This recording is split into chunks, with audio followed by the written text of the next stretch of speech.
නමෝ තස් භගවතු වරහතෝ සම්මා සම්බුද්දස්ස නමෝ තස් භගවතු වරහතෝ සම්මා සම්බුද්දස්ස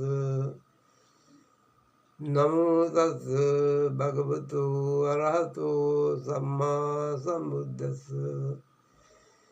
ඒ භාග්‍යවත්තරු යත් සම්්‍යක් සම්බුදුරජාණන් වහන්සේට මාගේ නමස්කාරය වේවා. සේයතාපි භික්ඛවේ සරද සමයේ විද්දේ විගත වලාහකේ දේවේ ආදිච්චෝ රහං අබ්බුස්සක්කමානෝ සබ්බං ආකාසගතං සමගතං අවිභච්ච. අද්දාවන්ත පින්නතුනි, අංගුත්තර නිකායේ තික නිපාත පාළියේ ලෝණාපල වග්ගයේ සරද සූත්‍රයයි අද ධර්ම දේශනාව. සද්ධර්ම ශ්‍රවණාපේක්ෂක පින්නතුනි, මේ අවස්ථාවෙහි පවත්වන්නට අදහස් කරන සරද සූත්‍රයට උද්දේශය වශයෙන් මේ නිදාන පාඨය ප්‍රකාශ කරන ලදී. ධර්ම කතික සම්ප්‍රදායක් නම් ධර්ම දේශනයට ප්‍රථමයෙන් ධර්ම ශ්‍රවණානිසංස ප්‍රකාශිත යමක් ප්‍රකාශ කිරීමයි. ධර්ම ශ්‍රවණයේ ආනිසංස පහක් වේ. අසුතං තුනාති, නොඇසූ දෙයක් අසන්නට ලැබෙනවා. සතං පරියෝදපේති, කලං අසා ඇති ධර්මයක් වුණත් මනාව තේරුම් ගැනීමට හැකි වෙනවා. කංකම් විතරති, හිතේ සැකය දුරු වෙනවා. දිට්ඨියෙන් උජ්ජුං කරවති, දැකීම විර්ජු වෙනවා. චිත්තමත්ත පසීදති, හිත පහදිනවා. මේ ආනිසංස පහ ලැබීමට නම් හොඳින් දෙසවන හා සිත යොමා බණ ඇසිය යුතුයි. ඒ ආනිසංස ලැබීමට හොඳින් බණ අහන්න. පින්නතුනි, දැන් ධර්ම දේශනාව. මහණෙනි, යම්සේ සරත් ඍතුවේහි අහස පිරිසිදු වූ කල්හි, වලාකුළු නැති කල්හි අහස මැදට පැමිණි සූර්යයා අහසෙහි සියලු අඳුරු දුරු කොට ආලෝක කරන්නේද, තවන්නේද, බබලන්නේද වෙයි. මහණෙනි, එසේම යම් විටක ආර්ය ශ්‍රාවකයා හට කෙලෙස් රහිත වූ, කෙලෙස් මල දුරු වූ ධර්ම චක්ෂුෂය, සෝවාන් මාර්ග ඥානය පහළ වූයේද, මහණෙනි, ඒ සෝවාන් මාර්ග ඥානය පහළ වීම සමගම ඒ ආර්ය ශ්‍රාවකයාගේ සක්කාය දිට්ඨි, විචිකිච්ඡා, සීලපත පරාමාස යන සංයෝජන තුන පහළ. ඉන්පසුව අවිද්‍යාවෙන්ද ව්‍යාපාදයෙන්ද යන ධර්ම දෙකින් ඈතර වෙයි. එතෙම කාමයන්ගෙන් දෙන්නම, අකුසලයන්ගෙන් දෙන්නම විතර්ක සහිත, විචාර සහිත විවේකයෙන් හටගත් ප්‍රීතිය හා සැපය ඇති ප්‍රථම ධානයට පැමිණ වාසය කරයි. එසමයෙහි ආර්ය ශ්‍රාවකතෙම කාර්යක්‍රියා කරන්නේ නම් යම් සංයෝජනයකින් බැඳුණු ආර්ය ශ්‍රාවකතෙම නැවත මේ ලෝකයට පැමිණෙන්නේ නම් ඔහුට එබඳු සංයෝජනයක් නැත්තේය. පින්නතුනි ආර්ය අෂ්ටාංග මාර්ගයට පැමිණ සතර ආපාදයෙන් මිදී උපරිම වශයෙන් ආත්ම භාව 7කට සසර සීමා කර ගැනීම ආර්ය අෂ්ටාංග මාර්ගයේ නැමැති නිවන කරා ගමන් කරන සැඩපාරට හසු වී සෝත ආපන්න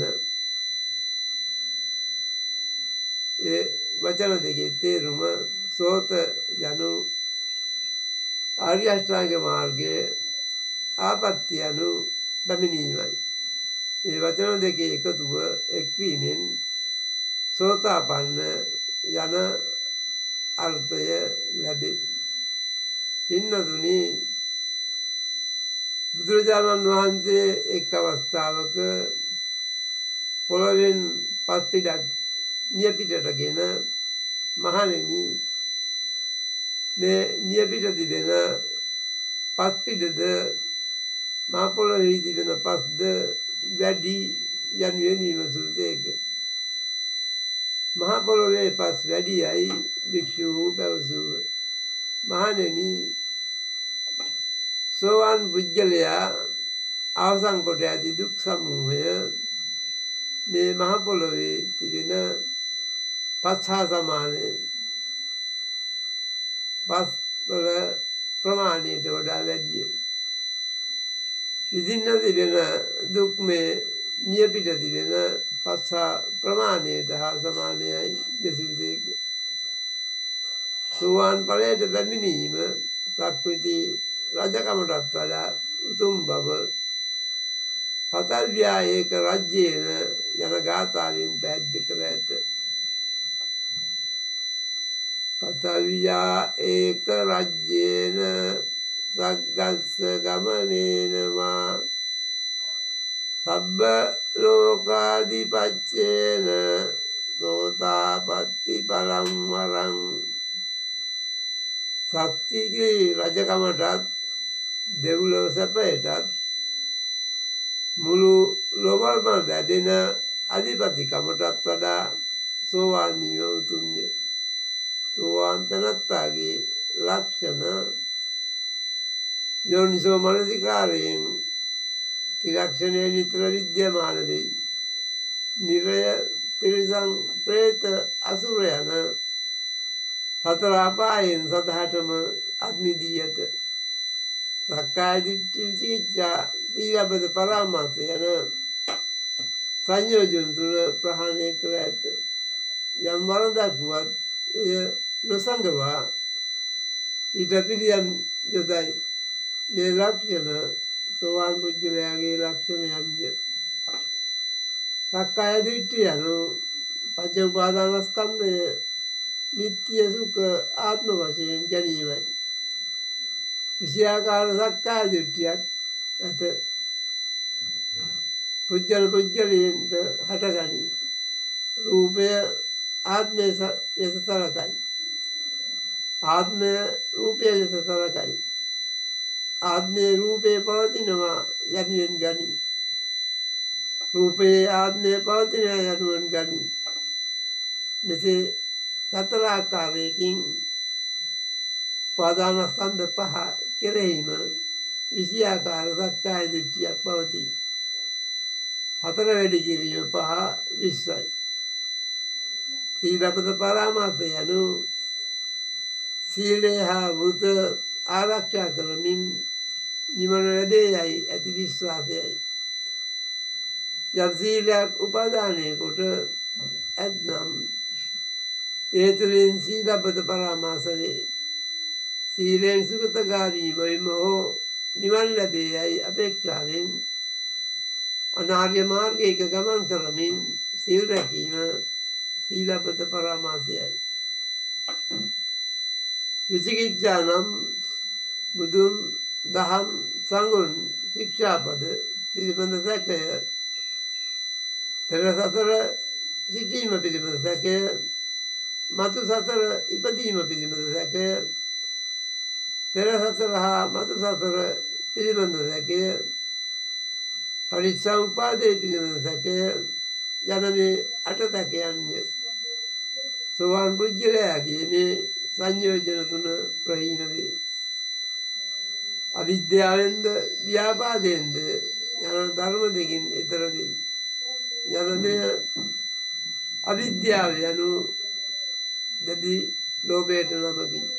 කාමරාග, රූපරාග, අරූපරාග යන සියලු තෘෂ්ණාවෝ නාම රූප ධර්මයන්ද අතීත වර්තමාන අනාගත භවයන්ද එකිනෙකට බැඳ තබන හේයින් අවිද්‍යා කායගන්තය ලෙසින්ද හඳුන්වයි. ව්‍යාපාදය අන් සත්වයෙකුගේ විනාශය කැමති වන බවයි. දේශමූල දුම්නස් සහගත පටික සම්පයුක්ත සිතින් මේ අකුසලයේ සිදුවේ. පින්වතුනි, ධර්ම ශ්‍රවණය කිරීමෙන් රැස් කරගත් පින මෙසේ විදර්ශනාවට වඩමින් එය කුසලයක් කරගනිමු. මේ ධර්ම දේශනාවට සවන් දීමට පටන්ගත් මොහොතේ සිට පහළ වූ නාම රූප ධර්මයෝ ක්ෂණයක් පාසා ඇතිව නැතිව ගිය බැවින් අනිත්‍යය. ඇතිවෙන්නේ නැතිවෙන දෙකෙන් නිරන්තරයෙන් පීඩා විඳ බැවින් දුක්ඛය. තම තමන් කැමති ලෙස නොපැවති බැවින් අනාත්මයෝය. නාම රූප ධර්ම යනු පංච උපාදානස්කන්ධයේ වේදනා උපාදානස්කන්ධය, සංඥා උපාදානස්කන්ධය, සංකාර උපාදානස්කන්ධය, විඥාන උපාදානස්කන්ධය යන උපාදානස්කන්ධ හතර නාමයයි. රූප උපාදානස්කන්ධය රූපයයි. නාම ධර්ම වශයෙන් සබ්බචිත්ත සාධාරණ චෛතසිකයන්ගේ වේදනා, සංඥා, චේතනා, පස්ස, මනසිකාර යන චෛතසික පහද නාම ධර්මයි. පංච උපාදානස්කන්ධයේ වේදනා, සංඥා දෙක ඒ පදෙහි ඒ අයුරින්ම දක්වන අතර චේතනා, මනසිකාර දෙක පංච උපාදානස්කන්ධයේ සංස්කාරයට අයත්වේ. පස්සය පංච උපාදානස්කන්ධයේ විඥාණයට ඇතුළත් වී තිබේ. සබ්බචිත්ත සාධාරණ චෛතසිකයන්ගේ නාම ධර්ම හඳුන්වන්නේ එසේය. මේ පංච උපාදානස්කන්ධයම තව ක්‍රමයකින් කිව්වොත් නාම රූප සමූහය ක්ෂණයක් පාසා ඇති වෙයි නැති වෙයි. ඇසට ගැටෙන රූප, කණට ඇසෙන ශබ්ද, නාසයට දැනෙන ගඳ සුවඳ, දිවට දැනෙන රස, කායට දැනෙන පහස, සිතට දැනෙන අරමුණු නිසා නාම රූප හටගනී. අනිත්‍ය වූ, දුක්ඛ වූ, අනාත්ම වූ නාම රූප සමූහය ඒකාන්තයෙන් දුක්ඛ සත්‍ය නම් වන්නේ. ඒ දුක්ඛ සත්‍ය උපදවන්නා වූ පූර්ව භව තෘෂ්ණාව ඒකාන්තයෙන් සමුදය සත්‍ය නම් වන්නේ. ඒ දෙකේ ඉන පැවැත්ම නම් වූ නිර්වාණ ධාතු ඒකාන්තයෙන් නිරෝධ සත්‍ය නම් වන්නේ. ඒ නිරෝධ සත්‍ය අවබෝධ කර ගැනීමට වැඩිය යුතු වූ ප්‍රතිපත්ති මාර්ගය ඒකාන්තයෙන් මාර්ග සත්‍ය නම් වන්නේ. මේ ධර්ම ශ්‍රවණය කිරීමේ කුසලය මේ චතුරාර්ය සත්‍ය අවබෝධ කර ගැනීමට උපකාර වෙයි. මේ විදර්ශනා භාවනාව නිතර මෙනෙහි කරන්න. ධර්ම ශ්‍රවණය කළ කුසලයේ උපනිශ්‍රයෙන් චතුරාර්ය සත්‍ය ධර්ම වශයෙන් දුක පිරිසිදු දැන ගැනීමට, සමුදය තණ්හාව දුරු කිරීමට, නිරෝධය සාක්ෂාත් කර ගැනීමට, ආර්ය මාර්ගය වැඩීමට යන මේ 74 අවබෝධ කිරීමට සිත මෙහෙයීමට උනන්දු වන්න. කිසිදු පිනක් දාමක් කොට එයින් තමාට ප්‍රයෝජනයක් ලැබේවායයි පැතීම වෙනදාමකි. එයින් තණ්හාව වැඩි. අපි පින් කළ යුත්තේ තණ්හාවෙන් තොරවය. තණ්හාව නැති කිරීමට ඒ කුසලය පැතුවත් නොපැතුවත් ලැබෙන්නේ. ගොවියෙකු මනාව කුඹුරක් සකස් කර පෝර යොදා ජලය සපයා වී වැපරීම කළොත් එයින් අස්වැන්න ලැබේ. මට මෙයින් අස්වැන්න ලැබේවායයි පැතිය යුතු නොවේ. පින්නතුනි, දෙවියන්ට පින් අනුමෝදන් කරන්න.